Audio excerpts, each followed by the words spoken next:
Nahihirapan na ba kayong basahin ang maliliit na letra sa dyaryo o sa etiketa ng gamot? Madalas ba tayong magkakaroon ng malabong paningin sa gabi, lalo na kapag nagmamaneho o naglalakad sa madilim na kalsada? O baka naman napapansin ninyo mas matagal bago mag-adjust ang inyong mata sa pagbabago ng liwanag, tulad ng paglabas mula sa maaraw na lugar patungo sa loob ng bahay. Karamihan sa atin, lalo na kapag nasa edad 60 na, ay itinuturing na normal lang ang unti-unting paglabo ng paningin. Pero ang totoo, hindi ito palaging natural na bahagi ng pagtanda. Sa katunayan, maraming beses ang paghina ng ating paningin ay direktang konektado sa mga bagay na ginagawa natin araw-araw o mas lalo na sa mga pagkain na ating inihahain sa hapagkainan. Nakakalungkot isipin na marami sa ating mga nakatatanda ang unti-unting nawawalan ng kalayaan at kakayahang gawin ang mga simpleng bagay dahil sa humihinang paningin at madalas hindi nila alam na may magagawa sila tungkol dito. Ngayon, may ibabahagi ako sa inyong isang sikreto, isang katotohanan na hindi madalas nating naririnig mula sa iba. Hindi lamang ito tungkol sa mga pagkain na dapat nating idagdag sa ating dieta para mapabuti ang paningin, kundi mas higit, ito ay tungkol sa mga pagkain na dapat nating iwasan. Oo, tama ang narinig ninyo. May mga pagkain, partikular na mga gulay na madalas nating kinakain at itinuturing na malusog, na sa totoo lang ay maaring dahan-dahang sumisira sa inyong paningin, lalo na kung lampas 60 na kayo. Bilang isang espesyalista sa mata, nakikita ko ang direktang epekto ng ilang maling pagkain sa kalusugan ng mata ng aking mga pasyente. Sa video na ito, tatalakayin natin ang 5 gulay na karaniwang nasa ating mesa. Ngunit kailangan nating bantayan ang paraan ng pagkain at paghahanda nito upang mapang-alagaan ang ating mga mata. Manatili hanggang dulo dahil may ibabahagi akong isang bagay na tiyak na magugulat kayo at makakatulong ng malaki sa inyong paningin. Kaya simulan na natin ang una sa listahan. Rito ang madalas natin nakikita sa pagkainan ay ang patatas. Naku, sino ba naman ang hindi mahilig sa patatas, diba? Lalo na sa ating mga Pilipino, madalas itong sangkap sa ulam tulad ng menudo, afritada o kahit simpleng pritong patatas at patatas chips na madalas nating ipinapares sa kape sa umaga o kaya naman ay nagiging paboritong merienda ng ating mga apo. Ang patatas sa kanyang likas na anyo tulad ng nilagang patatas o inihudnong patatas ay mayaman sa potassium, vitamin C at fiber. Sa esensya, ito ay isang masustansyang gulay. Subalit ang problema ay hindi nasa patatas mismo kundi sa paraan ng ating paghahanda at pagkonsumo nito. Kapag ang patatas ay inihanda sa parang prito tulad ng french fries, potato chips o yung ating paboritong tortang patatas na lubog sa mantika, doon nagsisimula ang problema. Ang pagprito ng patata sa mataas na temperatura ay nagiging sanhi ng pagbuo ng tinatawag na Advanced Glycation End Products o AGEs. Ang mga AGEs na ito ay parang mga maliliit na kaaway sa ating katawan. Kapag kumakain tayo ng pagkaing mataas sa AGEs, dumadami ang pamamaga o inflammation sa ating katawan at isa sa mga pinakaapektado nito ay ang ating mga mata. Ang pamamaga na ito ay nagpapabilis ng proseso ng pagtanda ng ating mga sel sa mata na nagiging sanhi ng pagkasira ng retina at pagkakaroon ng macular degeneration o AMD, isa sa mga pangunahing sanhi ng pagkabulag sa mga matatanda. Higit pa rito, ang madalas na pagkain ng pritong patatas ay nagdudulot din ng biglaang pagtaas ng asukal sa dugo dahil sa mataas na glycemic index nito, lalo na kung ito ay naprosesong patatas. Ang regular na pagtaas ng asukal sa dugo ay hindi lang delikado sa mga diabetic, kundi pati na rin sa ating mga mata. Maaari itong magdulot ng diabetic retinopathy, isang kondisyon kung saan nasisira ang mga maliliit na ugat sa mata dahil sa sobrang asukal, na humahantong sa paglabo ng paningin at posibleng pagkabulag. Kaya sa halip na iprito, subukan nating ilaga, i-bake o i-steam ang patatas. Isipin ninyo, isang simpleng pagbabago lang sa paraan ng pagluto pero malaki ang maitutulong sa pagprotekta sa inyong mga mata. Halimbawa, sa susunod na kakain kayo ng adobo, subukang gawing nilaga ang patatas sa halip na ihalo sa mantika. Kung gusto ninyong magtortang patatas, maaring i-steam muna ang patatas at saka bahagyang i-pan fry sa kaunting olive oil sa halip na lubog sa mantika. Ngayon, dumako naman tayo sa pangalawang gulay na madalas nating nakikita, ang talong. Tulad ng patatas, ang talong mismo ay isang masustansiyang gulay. Mayaman ito sa antioxidants at fiber. Subalit, ang pinaka-popular na paraan ng paghahanda nito sa ating bansa ay ang tortang talong o kaya naman ay pritong talong na inilalagay sa pinakbet. Dito muli, lumalabas ang problema ng pagprito. Kapag piniprito natin ang talong, lalo na kung lubog ito sa maraming mantika, nagiging parang espongha ito na sumisipsip ng napakaraming taba. Ang mga taba na ito, lalo na kung galing sa mga mantikang paulit-ulit na ginagamit, o mga vegetable oil na mataas sa omega-6 fatty acids ay nadudulot ng pamamaga sa ating katawan. Paulit-ulit ko itong binabanggit dahil ang chronic inflammation ay isa sa mga pangunahing sanhi ng maraming sakit sa mata. Ang pamamaga ay nakakaapekto sa mga daluyan ng dugo sa ating mga mata, nagpapahirap sa pagdaloy ng oxygen at nutrients na kailangan ng retina. Kung kulang sa nutrisyon at oxygen ang retina, ina ito at mas madaling masisira na maaaring umantong sa paglabo ng paningin o pagkawala ng ilang bahagi ng paningin. Bukod pa rito, ang sobrang taba sa dieta, lalo na ang trans fats at unhealthy saturated fats, ay nakakapagpataas din ng kolesterol na maaaring magbara sa mga maliliit na ugat sa mata at maging sanhi ng mga problema tulad ng retinopatanyang may kaugnayan sa hypertension. Kaya sa halip na magprito ng talong, subukan nating iihaw, i-steam o gawing ensaladang talong. Kung gusto ninyo ang tortang talong, maaari ninyong subukang i-bake o i-air fry para mabawasan ang mantika. Maliit na pagbabago lang, pero malaking benepisyo sa kalusugan ng ating mga mata. Ang paggawa ng ensaladang talong na may kamatis, sibuyas at kaunting suka ay hindi lamang masarap, kundi mas healthy pa kaysa sa tortang talong na nilubog sa mantika. Ngayon na pag-usapan na natin ang patatas at talong, dumako naman tayo sa susunod na gulay na kailangan nating bantayan. Ito ay ang repolyo, o sa Tagalog, cabbage. Ang repolyo ay isa sa mga pinakamalusog na gulay. Mayaman ito sa vitamin C, vitamin K at fiber. Kilala rin ito sa taglay nitong antioxidant at anti-inflammatory properties. Madalas itong inihahalo sa nilaga, pansit, chop suey, o kaya naman ay corned beef at cabbage. Walang masama sa repolyo mismo. Ang problema ay hindi sa repolyo, kundi sa paraan ng pagluto at paghahanda nito, lalo na sa ating mga Pilipino. Kadalasan, ang repolyo ay inihahalo sa mga putahe na sobrang alat. Tingnan natin ang nilaga. Masarap ito, di ba? Pero minsan, ang sabaw ng nilaga ay sobrang alat dahil sa dami ng patis, toyo o seasonings na inilalagay. Ganon din sa pansit. Ang toyo at MSG na inilalagay ay nagpapataas ng sodium content.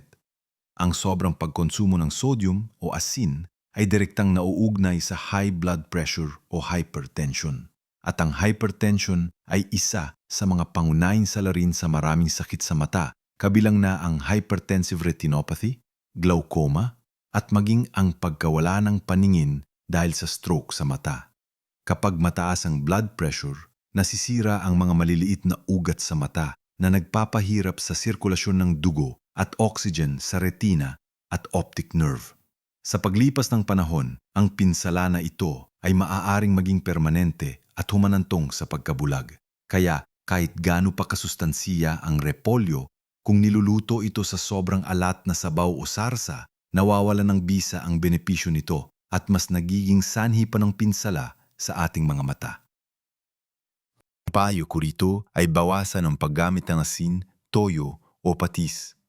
May mga alternatibo naman tayo para magbigay lasa sa pagkain. Maaari tayong gumamit ng mga sariwang herbs tulad ng bawang, sibuyas, luya at iba pang spices na hindi nagpapataas ng sodium. Mas maganda rin gumamit ng mga low-sodium na produkto kung hindi maiiwasan ang dilatang sangkap. Kung mahilig ka sa nilaga, subukang gumamit ng mas kaunting patis at mas maraming sariwang gulay. Kung pansit naman, mas maganda kung ikaw mismo ang maghahanda at kukontrolin mo ang alat. Ang pagbabawas ng asin sa iyong dieta ay hindi lamang makakatulong sa iyong mga mata, kundi pati na rin sa iyong puso at sa pangkalahatang kalusugan. Tandaan, ang balanse sa lasa ay mahalaga, hindi lang sa panlasa, kundi sa kalusugan din. Hindi kailangang maging matabang ang pagkain para maging malusog, kailangan lang na tamang-tama ang alat para sa iyong katawan. Next, pag-usapan naman natin ang mga gulay na niluluto sa gata o yung mga kinataang gulay. Naku, ito ang isa sa mga paboritong lutuin ng mga Pinoy. Sino ba naman ang hindi mahilig sa kinataang kalabasa, kinataang sitaw, kinataang puso ng saging, o ang pamusong laing? Ang gata o coconut milk ay isang natural na sangkap at mayroon ding itong mga benepisyo sa kalusugan, lalo na kung organic at hindi processed. Subalit, ang problema ay lumalabas kapag ang ginataang putahe ay nagiging sobra sa taba at kolesterol. Karamihan sa ating mga ginataang ulam ay nilalagyan ng matatabang parte ng karne tulad ng liempo, o kaya naman ay may kasamang chicharon o bagoong na may mataas na sodium content. Bukod pa rito, kadalasan ginagamit ang kakanggata na sobrang lapot at napakaraming saturated fat, lalo na kung niluluto na matagal hanggang sa lumabas ang langis. Ang sobrang saturated fats sa dieta ay nagpapataas ng bad cholesterol, LDL, sa dugo at nadudulot ng plaque buildup sa ating mga ugat. Kabilang na ang mga ugat na nabibigay sustansiya sa ating mga mata. Kapag nabara ng mga ugat na ito, bumababa ang daloy ng dugo at oxygen sa mata na nagiging sanhi ng iba't ibang problema tulad ng retinal vein occlusion kung saan nagbabara ang mga ugat sa retina at maaring gumantong sa paglabo o pagkawala ng paningin. Bukod pa rito, ang sobrang taba at kolesterol ay nagpapataas din ng pamamaga sa katawan na, tulad ng nabanggit ko na kanina, ay direkta ring nakakapekto sa kalusugan ng mata. Kaya, kahit pa masustansya ang gulay tulad ng kalabasa o sitaw, kung niluluto ito sa sobrang taba at cholesterol-rich na gata na may kasamang unhealthy ingredients, nawawala ang benepisyo nito. Hindi ko sinasabi na tuluyan ninyong iwasan ang mga ginataang gulay. Ang mahalaga ay ang moderation at ang tamang pagpili ng sangkap. Maaari nating bawasan ang dami ng gata na ginagamit o kaya naman ay gumamit ng light coconut milk. Mas mainam din kung pipiliin natin ang mga lean meats o seafood sa halip na matatabang karne.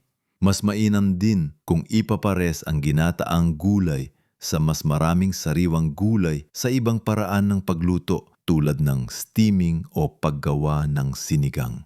Ang pagkakaroon ng balanse sa dieta ay susi sa kalusugan ng ating mga mata.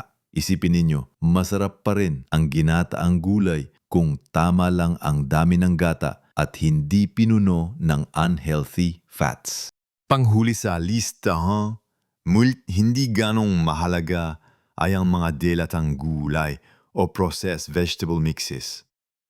Madalas nating nakikita ang mga ito sa supermarket, mga canned mixed vegetables o yung mga gulay na nakalagay sa mga delatang ulam tulad ng menudo, kaldereta o adobo. Sa unang tingin, tila convenient at masustansyato dahil may gulay nga. Subalit, ang totoo, ang mga delatang gulay at processed vegetable mixes na ito ay kadalasang puno ng sodium, preservatives, at kuminsan pa nga ay may added sugars o unhealthy fats para mapasarap ang lasa at mas tumagal ang shelf life. Ang nutritional value ng mga dilatang gulay ay malaki ang pagkakaiba kumpara sa mga sariwang gulay.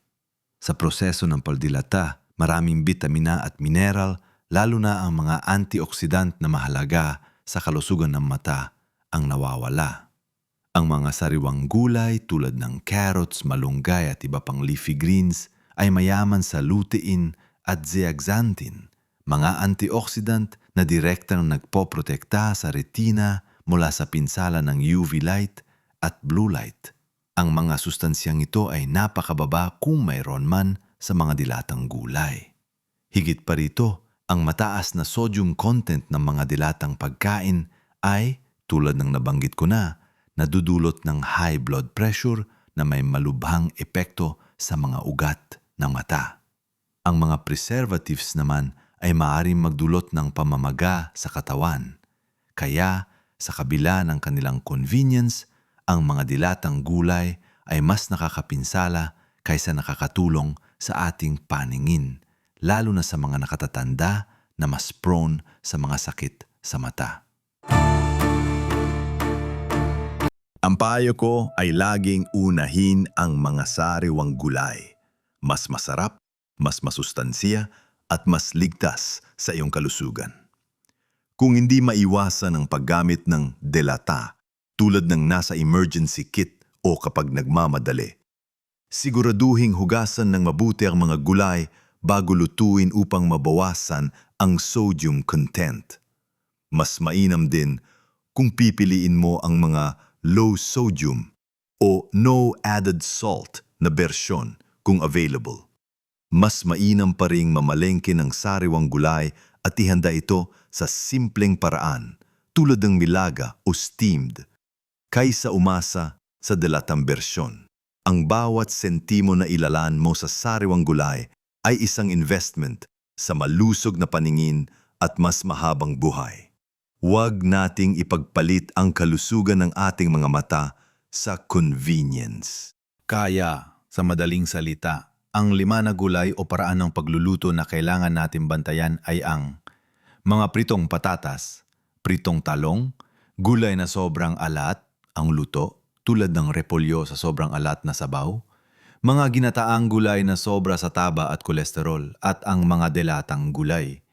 Mahalaga nating tandaan na hindi ang gulay mismo ang masama, kundi ang paraan ng paghahanda at pagkonsumo nito. Ang patatas, talong, repolyo, kalabasa, sitaw at iba pang gulay ay likas na masustansya at puno ng bitamina at mineral na kailangan ng ating katawan, lalo na ng ating mga mata. Ang problema ay lumalabas kapag niluluto natin ang mga ito sa mga paraang nagdaragdag ng unhealthy fats, sobrang sodium o nagpapataas ng glycemic index. Ang mga pagbagong ito ay maaaring magdulot ng pamamaga, pagtaas ng asukal sa dugo at pagtaas ng presyon ng dugo. Lahat ng ito ay direktang nakakaapekto sa mga daluyan ng dugo at tissue sa ating mga mata na humahantong sa paglabo o pagkawala ng paningin sa paglipas ng panahon. Hindi ibig sabihin na tuluyan na nating iiwasan ang mga ito. Ang mahalaga ay ang tamang pagpili at paghanda. Maliit na pagbabago sa araw-araw na gawi ay malaking tulong sa inyong mga mata at sa pangkalahatang kalusugan. Sa halip na magprito, subukang mag-steam, maglaga, mag-ihaw o mag-bake. Kontrolin ang dami ng asin at gata na ginagamit at laging unahin ang sariwang gulay kaysa sa delata. Ang pagpapanatili ng malinaw na paningin ay hindi lamang tungkol sa pagiging komportable. Ito ay tungkol sa pagpapanatili ng inyong kalayaan, ng inyong kakayahang gawin ang mga bagay na mahalaga sa inyo at ng inyong koneksyon sa mundo sa paligid ninyo. Isipin nyo, gaano kasarap mamuhay ng hindi umaasa sa iba para sa mga simpleng gawain dahil malinaw pa rin ang inyong paningin. Nagkaroon na ba kayo ng problema sa paningin? Ano-anong gulay ang madalas ninyong kinakain at paano niyo ito inihahanda? Meron ba kayong sariling karanasan o tips na nais ibahagi tungkol sa pagpapanatili ng kalusugan ng mata sa pamamagitan ng pagkain? Ibahagi ang inyong karanasan sa comment section sa ibaba. Gusto naming marinig ang inyong kwento at matuto mula sa inyong mga karanasan. Ang bawat komento ninyo ay makakatulong sa iba na naghahanap din ng solusyon at gabay. Kung nahanap ninyo itong video, nakapaki-pakinabang at nakakuha kayo ng bagong impormasyon para mapang-alagaan ang inyong mga mata, paki-like naman po at huwag kalimutang mag-subscribe sa aming channel para sa mas marami pang kapaki-pakinabang na impormasyon tungkol sa kalusugan ng inyong mata at pangkalahatang kagalingan. Regular kami naglalabas ng mga video na idinisenyo para sa ating mga nakatatanda upang masigurong kayo ay may sapat na kaalaman para mamuhay ng mas malusog at mas masaya. Ang pag-like at pag-subscribe ninyo ay malaking tulong sa amin upang mas marami pa kaming maabot at matulungan. Tandaan, ang inyong mga mata, ang inyong bintana sa mundo. Ito ang nagbibigay daan sa inyo upang makita ang ganda ng kalikasan, ang muka ng inyong mga mahal sa buhay at ang bawat sandali ng buhay. Pangalagaan ito ng mabuti. Maaari pa rin kayong mamuhay ng ganap at masaya sa inyong edad na may malinaw na paningin at malusog na katawan.